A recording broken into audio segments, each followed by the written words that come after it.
अच्छा, regional regional कहाँ से क्रिएट होते हैं? सपोज करें आप और मैं कुछ डिस्कशन कर रहे हैं, कोई कंपनी के शेयर्स की बात हो रही है और बात ये हो रही है इस कंपनी के शेयर्स किस रेट पर जा सकते हैं फ्यूचर में, या जिस रेट पर भी है कि क्या वजह थी जाने की। आप अपना कोई ना कोई एक्सपीरियंस शेयर करेंगे कि भाई इस कंपनी ने डिसीजन ये वाला डिसीजन लिया था तो इस वजह से एनवीडिया क्योंकि जीपीयू पर प्रॉपर फोकस कर रहा था, एआई की मार्केट में था, तो आज एनवीडिया के शेयर्स मतलब वो $1 बिलियन कंपनी $1 ट्रिलियन कंपनी पे पहुंच चुकी है। तो ये वाली जो थिंकिंग आप कर रहे हैं या आप अपने एक्सपीरियंस से कोई डेटा शेयर कर रहे हैं, ऐसा ही है ना। और जरूरी नहीं जो आप बात कर रहे हैं 100% सही है, बेस्ड ऑन योर नॉलेज और बेस्ड ऑन योर एक्सपीरियंस आप बात कर रहे हैं। हो सकता है 99% सही बात कर रहे हो आप, हो सकता है आपकी बात 10% सही हो। तो जैसा आपका एक्सपीरियंस रहा है, जैसे आपकी जर्नी रही है, उस हिसाब से आप रीजनिंग कर रहे हैं। तो रीजनिंग का वर्ड आता है यहाँ से आता है, जो अभी मैंने आप लोगों को स्टोरी सुनाई है पूरी। तो आप और मैं अगर किसी चीज पर रीजनिंग कर रहे हैं, मतलब हम उस पर सोच रहे हैं, कोई चीज डेलिब्रेट कर रहे हैं, कोई इंट्यूटिव डिसीजन ले रहे हैं, तो ये रीजनिंग है, ठीक है। या आप रीजनिंग कहीं भी करते हैं, अपने लाइफ में मल्टीपल टाइम करते हैं। इवन अगर मैं भी कोई बात कर रहा हूँ आपसे इस वक्त, तो बहुत सारे ऐसे टॉपिक्स हैं, बल्कि ऑलमोस्ट सारे ऐसे टॉपिक हैं जिसमें मैं अपनी रीजनिंग आपको दे रहा हूँ। मैं कहूँगा कि मेरा वर्जन है, हो सकता है आप जाके सर्चिंग करें, आप कहेंगे सर आपने सारी बातें सही कही थी, लेकिन छोटी सी बात मुझे लगता है मेरे मुताबिक ये, तो आपके मुताबिक कुछ और होगी, मेरे मुताबिक कुछ और है, लेकिन ये रीजनिंग होती है हमारी। तो जरूरी नहीं रीजनिंग में कॉन्फ्लिक्ट होना जरूरी हो, रीजनिंग होती है कि आप कोई रीजनिंग क्रिएट कर रहे हैं। तो ये तो मैंने आपको कॉमन टर्म बता दी। अब हम आते हैं एआई पे। एआई का मतलब हमारे पास कोई एआई पे सिस्टम है, सपोज करें चैटबॉट की बात करते हैं, चैटबॉट में भी स्पेसिफिक आता है चैट जीपीटी पे, चैट जीपीटी पे भी स्पेसिफिक आते हैं। चैट जीपीटी के कुछ मॉडल है, जैसे कि आप जो यूज करते हैं फ्री में, तो 4 आई थिंक फ्री में आपको मिल जाता है, और अगर मैं पे करके करता हूँ तो पे में मुझे 4 की अच्छी खासी लिमिट मिलती है, साथ साथ मुझे एक O1 की लिमिट मिलती है, और भी इसके अलावा एक दो है उन पर हम बात करेंगे, ठीक है। तो ये सारे मॉडल्स हैं जो चैट जीपीटी मुझे प्रोवाइड कर रहा है, इसको सामने रखते हुए हम बात करते हैं। 2 वर्ड अभी आप लोगों ने सुने, पहला वर्ड था सिस्टम 1 थिंकिंग, दूसरा वर्ड था सिस्टम 2 थिंकिंग। ये दोनों रीजनिंग के वर्ड है।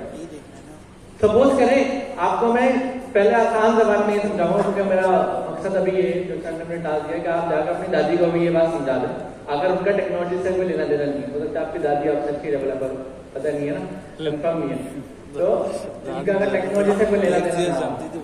पहले हम बात करते हैं, आप गए डॉक्टर के पास, डॉक्टर ने आपको कंडीशन देखी आपकी, और उसने सपोज करें कोई मतलब कहा कि आपको ये वाली डिजीज है या ये प्रॉब्लम है, ठीक है। डॉक्टर ने अपनी क्या करी, रीजनिंग करी। रीजनिंग कैसे करी, उसका एक्सपीरियंस ऐसी बात है, डॉक्टर अपनी डिग्री लेकर आया वो MBBS की या जो भी उसकी स्पेशलाइज डिग्री है, तो आपने डॉक्टर को जाकर जब दिखाया, अपना चेकअप कराया, उसने रीजनिंग करके क्विक बताया। ऐसा नहीं है डॉक्टर बोले 2 दिन बाद आना, फिर डॉक्टर आपको कॉल करके बताऊंगा आपको कौन सी बीमारी। उसने क्विक बताया कि आपको ये प्रॉब्लम है, और उसके बाद वो क्या लिख के देता है, टेस्ट लिख के देता है कि आप एक काम करें, मुझे लगता है आपको आप जाना ये वाला टेस्ट कराएं, ये वाला कराएं, ये वाला कराएं। तो ये जो डॉक्टर आपको चेकअप कर रहा है, चेकअप करके आपकी प्रॉब्लम बता रहा है, आपका प्रॉब्लम क्या है, आपको टेस्ट लिख के दे रहा है कि आप ये सिस्टम 1 थिंकिंग। सिस्टम 1 थिंकिंग मतलब फास्ट, मतलब आपका जो सबकॉन्शियस माइंड है, जिसमें आपको कम एफर्ट लगती है। आप बाइक चला रहे हो तो आपका सबकॉन्शियस माइंड चल रहा होता है। अभी मैं आपसे बात कर रहा हूँ तो मेरा सबकॉन्शियस माइंड में डेटा है, या जो मेरे पास डेटा है, जो मैं ये बात कर रहा हूँ, ये आगे सिस्टम 1 थिंकिंग, क्योंकि मैं क्विकली फास्ट रिस्पॉन्स कर रहा हूँ। मैं सोच नहीं रहा, थिंकिंग नहीं कर रहा, टाइम नहीं ले रहा। ये टाइम ले भी रहा हूँ तो मोस्टली बातें हो सकता है मैं बताऊँ आपको, बताने के बाद मुझे पता लगेगा गलती से मुझसे ये निकल गई, ये नहीं, ये बोल रहा हूँ।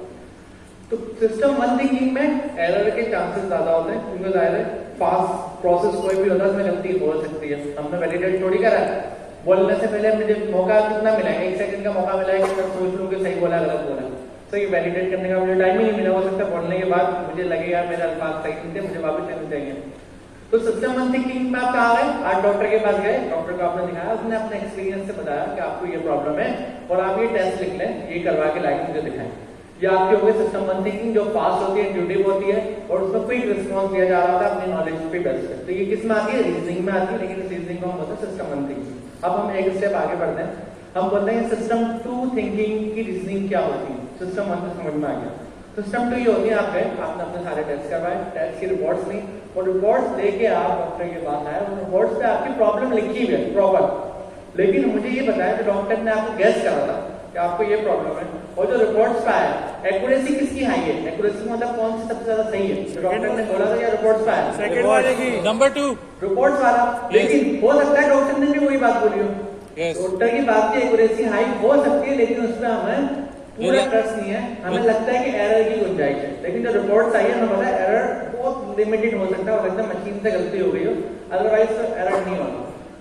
तो यहाँ पर हमने रीजनिंग कौन सी करी कि डॉक्टर की रिपोर्ट्स आई, रिपोर्ट पे सारा आपका डेटा आ गया, डॉक्टर ने उसको देखा और उसके हिसाब से आपको मेडिसिन लिख दी या जो भी प्रिस्क्रिप्शन आपको थी वो दे दी। ठीक है, तो हमारे पास दो तरह की रीजनिंग हमने देखी, सिस्टम 1 और सिस्टम 2, और दोनों डिपेंड करता है। अगर मैं आपसे मैं स्पीच कर रहा हूँ तो ऐसे बात में सिस्टम 2 थिंकिंग नहीं कर सकता, मुझे सिस्टम 1 थिंकिंग रीजनिंग करनी होगी। लेकिन अगर मैं कोई स्ट्रेटेजिक प्लान बना रहा हूँ, कोई डिसीजन ले रहा हूँ, तो मुझे सिस्टम 2 की थिंकिंग करनी होगी। इसी तरीके से आप कोई भी ऐसी कॉम्प्लेक्स टास्क करने जा रहे हैं तो आप कोशिश क्या करेंगे? अब सपोज करें कि हम एक एग्जांपल भी दिखाएंगे, एग्जांपल दिखा दूं सब? ChatGPT मेरे इसी पे ओपन हो जाएगा। हम इसमें जाते हैं एक मॉडल पे जिसका नाम है ओवन मॉडल पे हम लिखते हैं कि भाई मुझे एक ट्रिप पे जाना है, और किसी भी कंट्री के नाम पे ट्रिप लिखते हैं, मुझे ट्रिप प्लान करना है, I want to plan a trip for any country, country का नाम आप लिख दें ChatGPT।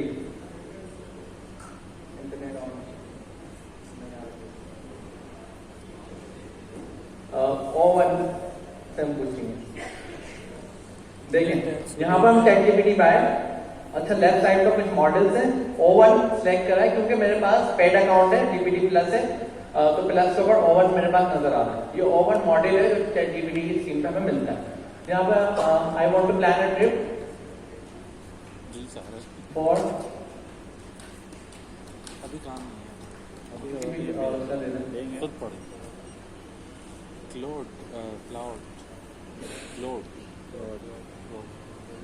अब आप इसका रिस्पॉन्स थोड़ा गौर से देखना, इसलिए कि थिंकिंग पे क्लिक करें सर, थिंकिंग जो आ रही है वहां पे क्लिक करें, ये देखें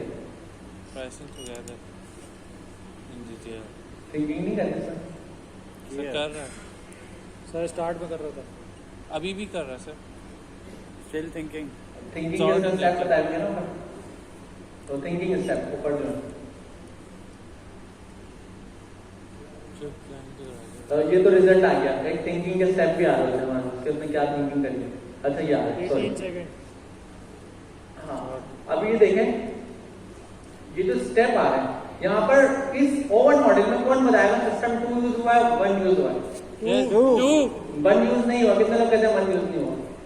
कितने लोग 1 यूज नहीं भाई 1 यूज हुआ है, कॉन्सेप्ट समझे कैसे होगा, कॉन्सेप्ट समझना। थिंकिंग के स्टेप थोड़ी देर के लिए हाइड करें और तो थिंकिंग के स्टेप, ये आपका एक्चुअल रिस्पॉन्स है, कहां से शुरू हो रहा है? The plan for Karachi Pakistan duration 3 days something day 1 historical landmark. सही है, पहले दिन आपने यहाँ जाना है, कल्चर साइट्स देखनी है। अब आप ओपन करें थिंकिंग को, ये जो डिसीजन लिए कि थॉट्स क्या करनी है, ये भी तो डिसीजन था ना कि सोचना क्या है भाई। सही, इसने क्या क्या सोचा? इसने सोचा एक trip itinerary, showcasing Karachi, heritage site और इमर्जिंग कराची कल्चर। ये जो 3 चीजें इसने शुरू में सोची, ये क्या हो गई? फर्स्ट ये तो क्विक करेंगे ना उसने। यस, उसने क्विकली ये डिसाइड करा कि मुझे आपका जवाब देने की नहीं, क्या चीजों में सोचने की जरूरत है। ये तो सिस्टम मन में आ गया। तो जब उसने ये डिसाइड करा कि आपका जवाब देने के लिए मुझे क्या सोचने की जरूरत है, उसके ऊपर उसने सिस्टम 2 थिंकिंग लगाई, और सिस्टम 2 थिंकिंग जब उसने लगाई तो जितना वैलिड रिस्पॉन्स आया वो जबरदस्त काम हो गया। मैंने आप लोगों का भी एक बात बताई थी थिंकिंग की, कि अगर मैं आपको कोई टास्क और मैं बोलूँ उसको थिंकिंग करूँ तो आप कैसे करोगे? पहले आप अपना क्विक माइंड लेके, मतलब सिस्टम 1 थिंकिंग के थ्रू लिखोगे कि मुझे थिंकिंग करने के लिए 4 हिस्सों में ब्रेक करना है। सपोज करें अगर मैं आपको टास्क देता हूँ बिरयानी बनानी है, तो बिरयानी बनाने के जो 4 स्टेप है वो तो आप सिस्टम 1 से ही करोगे ना, तो बिरयानी बनाने के लिए 4 स्टेप मुझे चाहिए। तो 4 स्टेप पे जब अलग अलग मेहनत करके बिरयानी को शक्ल में देखा होगा वो सिस्टम 2 थिंकिंग होगी। तो यहाँ पर क्या हो रही है, अप्रोच दोनों यूज हो रही है और दोनों का कोई ना कोई यूज है। ऐसा नहीं है कि 1 खत्म हो गई दुनिया से। एज ए ह्यूमन, कोई भी ह्यूमन आपसे बात करता है, सपोज करें आप कोई गेम खेलते हैं, गेम कौन सा होता है? चेस का आपने देखा होगा। उसमें क्या होता है, जैसे सामने वाले ने सपोज करें उसने कोई अपना आपके पास जो है ना नाइट रखा, उसने यहाँ पर आपने बोला मुझे इसके इस तरफ रखना चाहिए, सोच लिया आपने, डिसीजन भी ले लिया, लेकिन आप फौरन से एक्शन नहीं लेते। ऐसा ही है अगर किसी ने चेस खेला है, या ड्राफ्ट के एग्जाम्पल ले लेते हैं, ड्राफ्ट खेलते हैं ना, क्या नाम होता है, ड्राफ्ट होता है, सही है, चेस की ले रहे हैं ड्राफ्ट की। तो आपको पता है कि मैंने सोच लिया ये बोर्ड उठाकर यहाँ पर रखनी है, लेकिन थोड़ा सा हम एनालाइज करते हैं, बोलते हैं समझ में तो आ गया रखनी है लेकिन थोड़ा सोच लूँ मैं, वो जब आप एनालाइज कर रहे होते हैं वो सिस्टम 2 में आ जाता है। लेकिन जो आपने कोई डिसीजन लिया, आपको पता है मुझे ये इस तरह रखनी है, तो सिस्टम 1 आपने थिंकिंग सोच ली, लेकिन आपने डिसीजन लिया नहीं। आपने कहा पहले मैं एनालिसिस कर लेता हूँ, थोड़ा सा इन डेप्थ चले जाता हूँ, इन डेप्थ जाने के बाद मैं ये पता लगाता हूँ कि मैं जो कर रहा हूँ सच है या नहीं है, या उसमें मुझे इम्प्रूव करने की जरूरत है, या मैं गलत ही सोच रहा था। तो इन डेप्थ आने से, जिस तरह डॉक्टर की हमने एग्जाम्पल ली, डॉक्टर ने आपको प्रॉब्लम बता दी, लेकिन उसने बोला नहीं, आप पहले रिपोर्ट भी लेकर आओ, फिर मैं अपनी बताई हुई प्रॉब्लम को समझूंगा ये सही बताई या नहीं बताई। तो ये आपके पास एक दूसरी एग्जाम्पल आ गई कि आपने कोई चेस खेला और चेस खेलते हुए आपने डिसीजन लिया। इसी तरीके से आप कोई भी ऐसी एग्जाम्पल ले सकते हैं जहां पर आप डिटेल थिंकिंग में जाते हैं, वो सिस्टम 2 थिंकिंग आएगी। सिस्टम 2 थिंकिंग का मतलब होता है स्लो। किसी काम को करने के लिए हमने स्लो करा, स्टेप डाउन करा, हर स्टेप पे इंडिविजुअली काम करा, और जब तक वो काम परफॉर्म नहीं हो जाता रुके नहीं। तो इसका मतलब सिस्टम 2 में एरर की गुंजाइश कम होती है, सिस्टम 1 में एरर की गुंजाइश ज्यादा होती है। लेकिन हम एज इंटेलिजेंट पर्सन दोनों को यूज करते हैं। सिस्टम 1 यूज करते हैं टास्क को क्या करने के लिए, स्टेप्स में डिवाइड करने के लिए, और सिस्टम 2 यूज करते हैं उन स्टेप्स को परफॉर्म करने के लिए। तो ये हमारे पास रीजनिंग का लेवल आ जाता है।